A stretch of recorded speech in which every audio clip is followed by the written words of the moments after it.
Naam, shukrani sana msikilizaji. Hii ni Tanganyika TV, jina langu ni Omari Makelele Uzile. Na ukaribisha kuweza kufuata taarifa zetu za habari, na tuanzie katika mji wa Baraka tukiwa ndani ya jimbo la Kivu ya Kusini. Uongozi wa kimo cha Bajoba Kibaji kwa ufupi ndani ya tarafa la Fizi na mji wa Baraka umetaja kukemea hali ya watu wengine wanaotathmini vibaya tukio lililotokea Palutete sekta Tanganyika kati ya makundi mawili ya kizalendo wiki iliyopita, na ambapo ilisababisha kifo cha mtetezi Kibukila Waseba. Kwake Bamsi wa Bamsi, coordinator wa muundo huu, amesema kwamba yale yaliyotokea haikuwa mambo yaliyopangiliwa na si vema watu kuanzisha kutoa maneno ya kuchochea chuki kati ya makabila kama alivyozungumza hapa na Tanganyika TV. Kimo cha Bajoba iko sinerji ya watoto wa asili ya maji, mkiwemo Wabuyu, wa Masanze, wa Vira, wa Oma, watu asili ya kule Kazimia, wa Bwari pamoja na Waluba. Huu moja ni umoja wa kuendelea kutafuta umoja wa kudumu, na hawezi kuwa wa kutenganisha, na una haki ya kupatanisha jamii ambazo zimeingia katika mzozo. Sasa haya yaliyotokea kule, sisi kama vile Wajoba tunasema ni msiba wa mkoshi. Msiba wa mkoshi kwa sababu ya nini? Kinachoitwa tu kundi la uzalendo. Hakuna uzalendo wa Mbembe wala wa Mbuyu wala wa nani. Linapoitwa tu kundi la uzalendo linakusanya ni jamii mbalimbali katika ile eneo. Nikichukua mfano ndani ya jeshi la SNPCC la Mheshimiwa William Yakutumba, wa Masanze ni wengi ndani ya lile jeshi, lakini wanasema lugha Kibembe, watu wa Itota, watu wa Mkera, watu wa Simbi, watu wa Malinde, watu wa Kafulo na kadhalika. Lakini ukiona utasema kwamba hawa ndio Wabembe sasa wanakuja, lakini hapana, ni jeshi la watoto wa Fizi, wazalendo wa asili ya Fizi, kwa sababu pale kwenye vita vinakutokea, pale kwenye asira na kupata wewe, na ndio kwenye utaingia katika lile jeshi. Ninaingia kwa hatua ya pili, wale wanaoitwa Biloze Bishambuke, kwa sababu kamanda ni Fulero. Lakini hapana, Wavira ni wengi wako ndani, Wanyindu ni wengi wako ndani, ninawezekana na Wabembe nao ni wengi wako ndani ya lile jeshi la Biloze Bishambuke. Upande wa huyu Kibukila ambaye ametuacha pia Soname, ndani yake watoto wa pale Kafulo wako ndani ni Wajoba na kadhalika. Watoto wa pale Lweba wako mule, pale kwa Lukandabiza watoto wa Mboko wako mule ni Wajoba. Upande wa Rene iko kule Uvira, ni mzalendo, anasimamia kikosi cha wazalendo. Watu wanasema ni Wabembe, hapana, mko Wavira, mko wa Fuleru, mko wa Nyindu, mko Wabembe na kadhalika. Zile zote zinaonyesha kwamba kila utaposema kwamba vikosi vya wazalendo wawili wakikutana na eti wapigane, ni jamii zinapigana zenyewe kwa zenyewe katika hali ya ujinga. Na ile tunalikemea na kulikemea na kumuomba Mwenyezi Mungu atuepushe na hiyo balaa isitufikie tena. Upande mwingine, Bamsi wa Bamsi amesema kuwa kipindi hichi sio kipindi cha kulumbana kati yetu, bali ni kipindi cha kuwa pamoja. Hali kutujenga kwa sababu inatuletea msiba, yani ile tunaita vitanjo, yani les acteurs kama vile mtetezi, kama vile Ferush na wenye kuwa nyuma yao kupotea, kama vile vita vya pale Lutete. Tunapoteza maelema ambayo ingepasha kusikilika kwamba imefia ndani ya mapambano, lakini wamefia eneo ambayo haistahili, na ile inatupatia sikitiko sisi Wajoba wenye kuwa ndani ya tarafa la Fizi na nje ya nchi ya Kongo. Hali kutujenga kabisa, linatuzunikisha, na ndio maana tumefika tuseme jukwani kwamba haikutujenga, na yoyote Mjoba popote pale alipo asikamate kwamba ilikuwa ni vita vya ukabila. Ni mkoshi tu, tunasema ni vita vya mkoshi ambavyo hata Mbembe hakukusudia na wala hakuna Mjoba aliyokusudia, na yale aliyotokea yametokea, na tuyakinge yale yote, tuyazimishe. Mungu atusaidie tuendelee katika mambo mapya ya kuendelea kutafuta adui ni nani ambaye anakuja kumega ardhi ya Kongo. Na tujielekeze katika sekta ya Mutambala Pakafulo. Ni kwamba wakimbizi wa ndani wapatikanao Pakafulo wakitokea ndani ya vijiji vya nyanja za juu na kati wanapitia maisha magumu kwa sasa.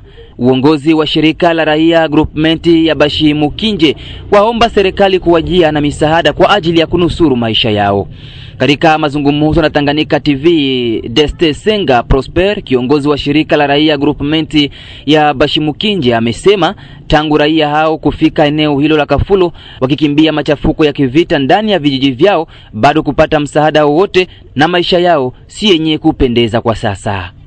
Ili kuja kuonesha situation ya prekarite ambao wakimbizi ambao wenyewe walitoka katika Mwae Plateau, katika vijiji vya Mewa, Tubuki, Kilola, Magunga, Sebasaza na katika vijiji vya vya Kalele, wote ambao wanapatikana katika groupement Bashimukinje, hususan pale katika kijiji cha Kalinga, Kalungwa na Kafulo. Ni kusema kama wakimbizi ambao walikimbia kunako vita ambavyo vilipitika muhimu wakati katika nyanza za juu, hususan ni groupement ya Bashimukinje, pale kijijini Bibogobogo, wa ndugu zetu wa Fulero ambao wanapatikana katika maeneo haya ambayo tulitaja, wanaendelea kuishi katika hali mbaya, wanaishi katika mazingira ambayo sio ya binadamu kabisa. Unakuta majamaa wanaishi fasi moja, mtu na watoto wake wanaishi wote katika fasi moja, hakuna nafasi ya kulala, wanakosa chakula. Katika maile malengo ndio tulikuwa tunakuja hapa ili tukuje kulomba kwa ku viongozi na mashirika ya kibinadamu waangalie gisi gani wanaweza saidia wa ndugu zetu ambao wanaendelea kuteseka katika maeneo yale baada ya kukimbia vita ambao vilipitika katika maeneo yale. Tujielekeze huko katika mji wa Uvira, tukiwa tu ndani ya jimbo la Kivu ya Kusini. Hali ya usalama haijawa yenye kuridhisha ndani ya mji wa Uvira na tarafa pia, hasa pale ambapo baadhi ya wazalendo wanakuwa na desturi ya kupiga risasi holela. Ndivyo amesema hayo Andre Biadunia Mashaka, mwanaharakati wa kisiasa upande wa kusini mwa jimbo hili pa Uvira. Picha hiyo ya hali ya sasa ameitoa katika mazungumzo na Tanganyika TV juu ya kutaka kufahamu hali ya usalama kwa sasa katika mji na tarafa la Uvira. Sur l'ensemble ya territoire ya Uvira, situation ya usalama mu ville iko telke. Mnaweza kulamuka busubuhi masasi nalia hapa, ule banaiba pale vya vile. Na jana kulikuwa situation ya incompréhension entre les mêmes éléments d'un groupe armé ya general ya Kashumba, balivurugana wenyewe kwa wenyewe. Pea lame ya chief escort wake mwenye alipata masasi akakufa. Na kunivou ya Moye Plateau, ifo ni rasire watu wenye wiko Baraka, wenye wiko Fizi na wiko nafata radio hii kwamba Moye Plateau ya Uvira hamuna leo ma échange de coups de feu, mais nous sommes informés que haiko tena M23 yenye tukua tunawasi tatoka Goma njoo itakuya huku, ni Gomino na quelques jeunes notamment Joel na Munene bafuliru wenye wiko pale wanamjua bien. Joel na Munene kiana wakule mama Bijombo ndo mwenye leo anasoutenir M23, anasema ifo alete M23 Fizi, alete M23 Baraka na Uvira. Ule na Munene na muloko yake wanamuita Katare, yeye alikuwa anajiita mzalendo, kumbe haiko mzalendo, ndio mweko na prepare kwa M23 itaingia kunivou ya huko. Et donc situation iko telke iko ba M23 abo watu ya Katare balipigwa kunivou ya Rurambo ni yulu ya Luvungi, bali bapiga na bakabacha badipite bakakia ku village moja banaita Kahololo ni mgroupement ya Kigoma. Bazalendo ya kwetu wako najiprepare kama kwenda kubadefie kwa ile eneo. Na hapa kwetuko tunaongea na mwe sasa hivi situation iko telke bazalendo depuis 12 na 5h du matin balikamata fasi kwa banaita Kaziba Muwalungu, na leo sasa tuko tunaongea banakuwa ku niveau ya Mamumosho. Mwishowe lida huyo ameomba kwa raia wa Fizi Uvira kuondoa uoga na kuendelea kuwa nyuma ya wazalendo wanaokesha usiku na mchana kwa ajili ya kugombania raia wawe na uhuru. Andre Biadunia Mashaka arejea mara tena.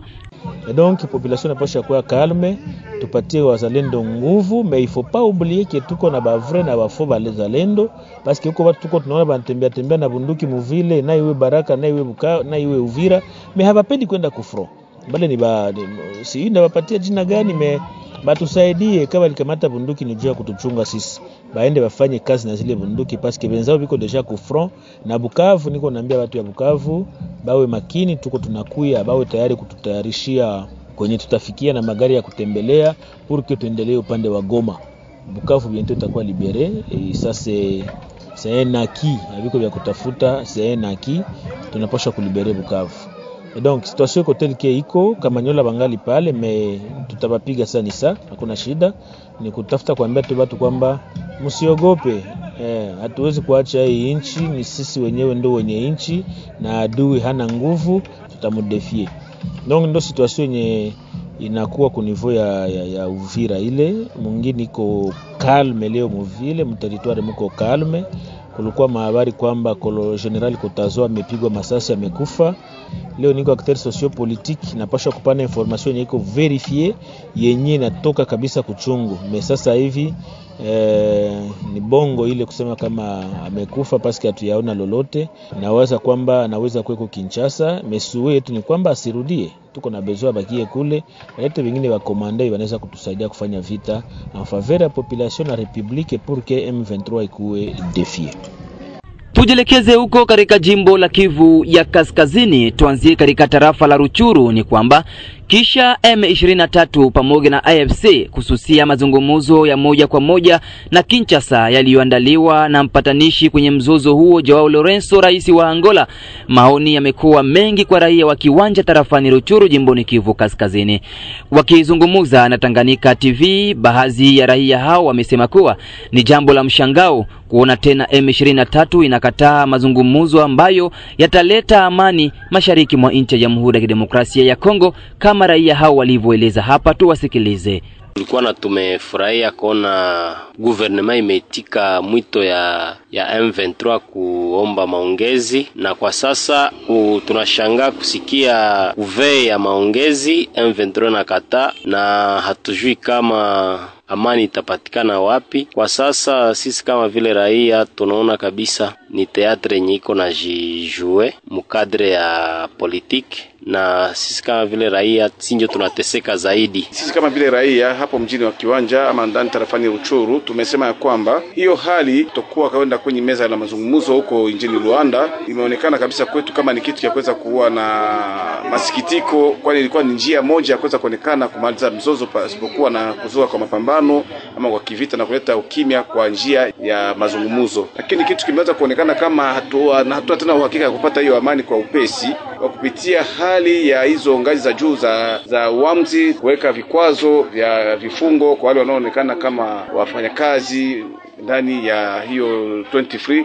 Na huko Goma, mji mkuu wa jimbo hilo la Kivu Kaskazini, ni kwamba shirika la madaktari wasiokuwa na mipaka la Ubeljiji limetangaza ifikapo tariki 31 mwezi wa 3 2025 mwisho wa kutoa misaada kwa majeruhi wa kivita katika hospitali ya Virunga mjini Goma jimboni Kivu Kaskazini.